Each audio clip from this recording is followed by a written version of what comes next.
Part 2. The Awakening. The land had begun to change, but hunger was only one battle.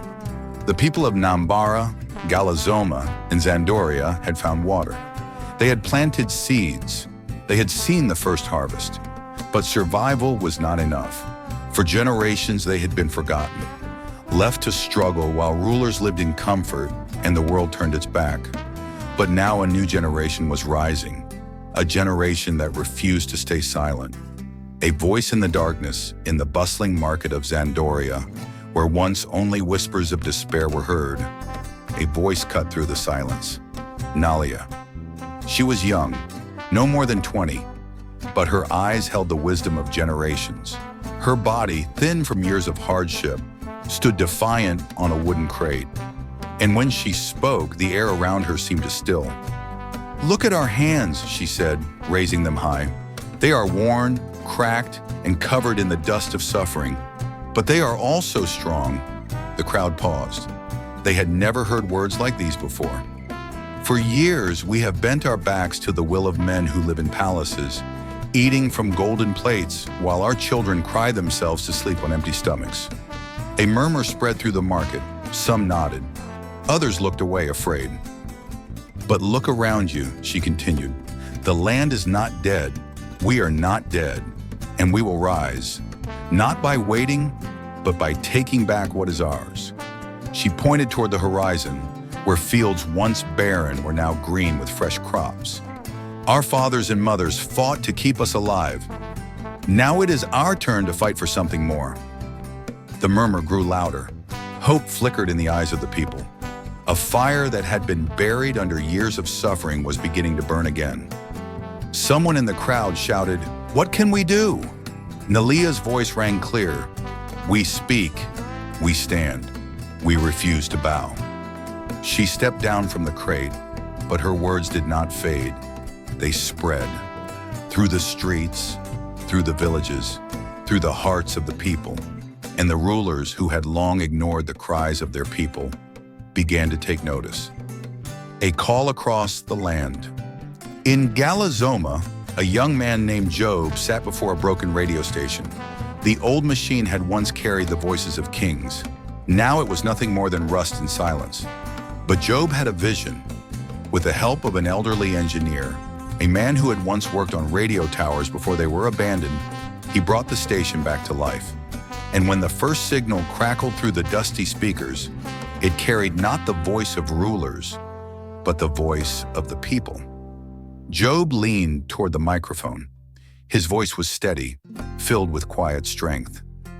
"My brothers, my sisters, the time of waiting is over." His words traveled across the land, reaching ears that had long been deafened by despair. "I speak to the farmer in the fields, whose hands have known only labor, to the mother who counts grains of rice, hoping they will be enough, to the child who stares at an empty plate, dreaming of a day when hunger is no longer a curse. Listen." Silence, a pause. Then his voice returned, filled with something new. Hope. "In Zandoria, a young woman has spoken. She stands for something greater than survival. She stands for change. And now, I ask you, will you stand with her?" Across Nambara, across Galazoma, across the fields of Zandoria, people listened. And for the first time in generations, they did not feel alone. Jobe's message was more than just words. It was a call to action, a spark in the darkness, a flame waiting to ignite. The rulers, hearing whispers of rebellion, dismissed it at first. They had seen uprisings before, but this was different. This was not a revolt of weapons. It was a revolt of knowledge. And knowledge, once planted, could not be uprooted. The first signs of change. In a small village on the outskirts of Galazoma, an old farmer named Maro listened to the radio broadcast. His hands, rough from years of tilling dry soil, trembled as he turned up the volume.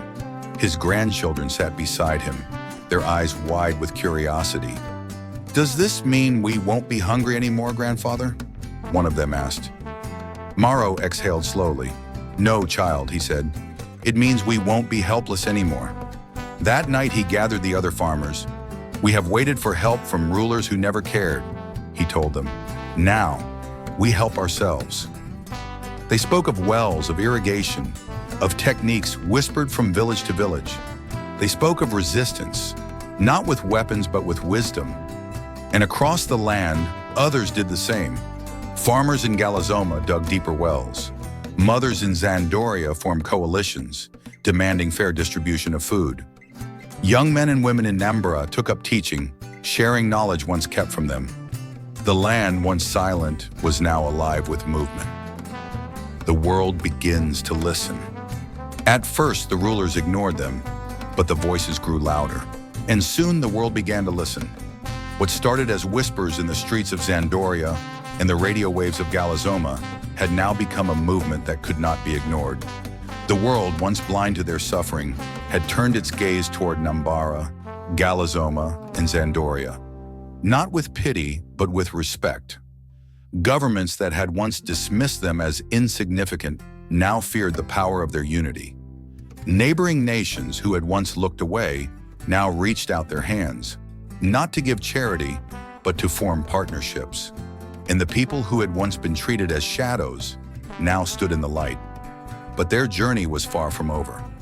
A nation transformed. The transformation was undeniable. The rivers, once dry, flowed again. Not because of fate, but because of perseverance. The fields, once barren, now stretched wide with golden harvests. Not because of luck, but because of knowledge. The villages, once silent with despair, echoed with the sound of children laughing, of workers building, of voices speaking with confidence. The fear that had ruled for generations was gone. The rulers who had once controlled everything now held nothing. Because true power was never in the wealth they hoarded. True power was in the people, and the people had awakened. But the journey from survival to prosperity was not easy. Even as food became plentiful, new challenges arose. How would they govern themselves? How would they protect what they had built? How would they make sure that history did not repeat itself?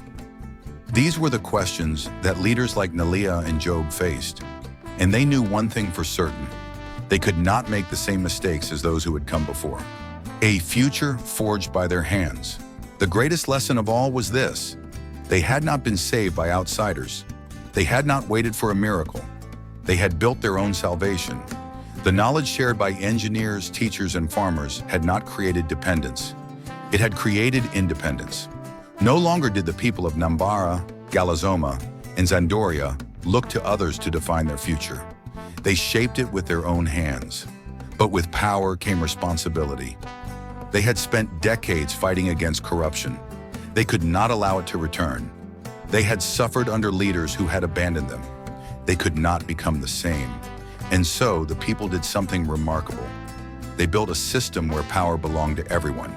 The farmers had a voice. The workers had a say.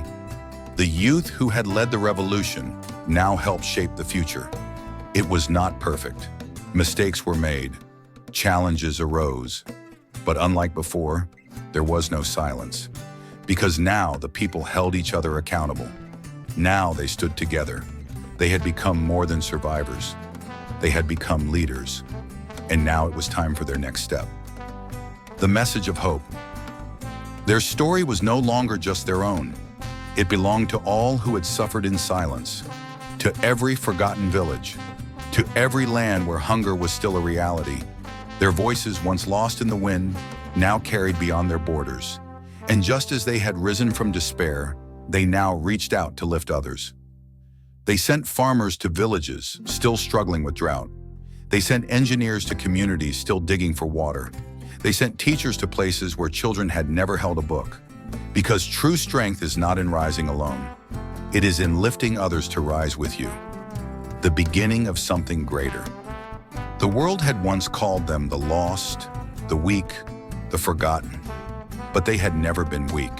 They had only needed a chance. And when that chance came, they did not just survive, they thrived. Because even in the harshest lands where the sun once burned only despair, hope had taken root, and it would never wither again. Stay tuned for part 3, where Nambara and its people take their rise beyond the land, helping neighboring villages and spreading their message of unity and strength. If you enjoyed this story, don't forget to like, comment, and subscribe. Join us as we continue this powerful journey in the next chapter.